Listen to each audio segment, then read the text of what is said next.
Kelvin Kiptum, l'athlète qui sera enterré vendredi dans un petit village de l'ouest du Kenya, est considéré par ceux qui l'aimaient comme un blagueur, mais aussi comme un jeune homme incroyablement motivé, déterminé à aider ceux qui ont fait tant de sacrifices pour qu'il puisse battre le record du monde du marathon l'année dernière.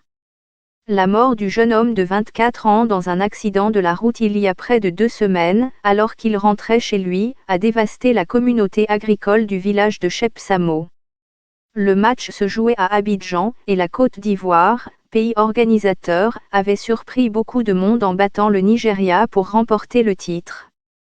Il m'a dit que je devais soutenir le Nigeria, mais je lui ai répondu que je ne regarderais pas le football parce qu'il était trop tard, a-t-elle ajouté.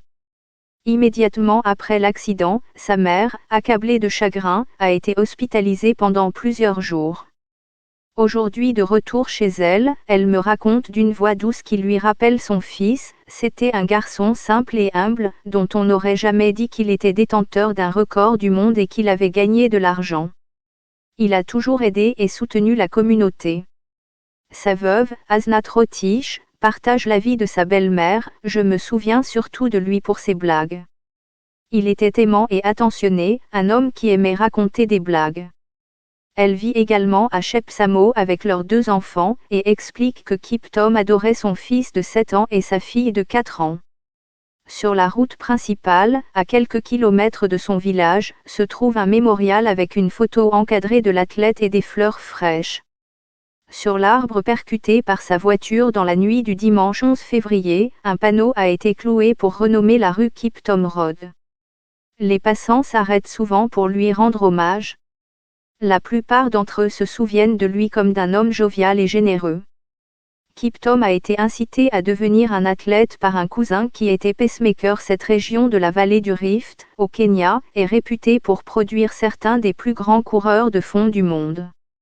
Sa veuve attribue également sa détermination à ses parents. Il a participé à sa première grande course il y a 5 ans, à l'âge de 18 ans, avec des chaussures d'emprunt.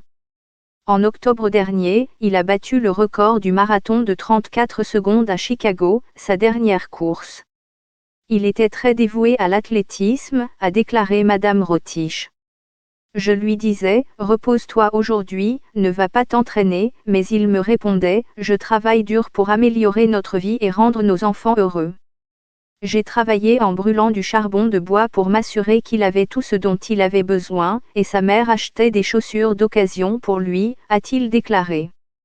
Il y a des jours où nous avons dormi à même le sol en voyageant pour des courses locales, juste pour pouvoir survivre.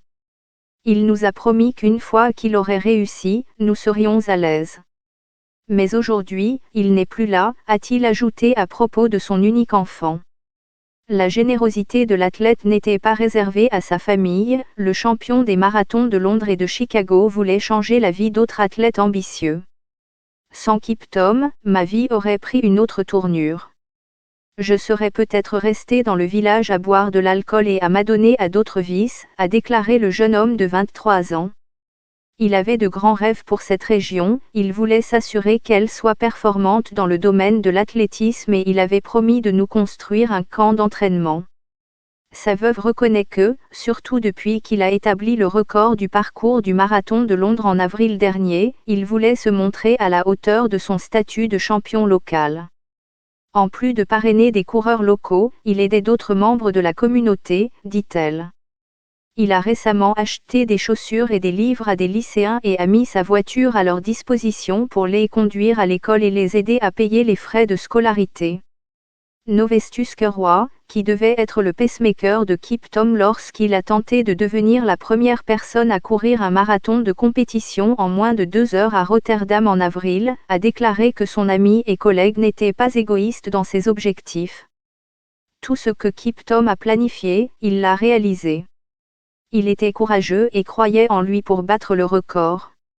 Je n'ai pas pu manger pendant 3 jours ni m'entraîner après l'accident. C'est avec lui que j'aurais couru et peut-être amélioré mon record personnel, a-t-il déclaré. Mon objectif, lorsque je me rendrai à Rotterdam, sera de battre mon record personnel en l'honneur de Kiptum. Alors que le village et le pays se remettent de la perte d'un champion sportif, des funérailles massives sont prévues pour lui ce vendredi. Elle aura lieu à l'école primaire locale de Chepsamo, en présence des dirigeants du pays, dont le président William Ruto, ainsi que du président de la Fédération mondiale d'athlétisme, Sébastien Conseil écuménique des Églises. Il sera inhumé sur le terrain qu'il avait acheté pour construire une maison pour sa famille et où, depuis une semaine, le gouvernement construit une maison pour sa veuve. Une autre maison sera construite à côté pour ses parents.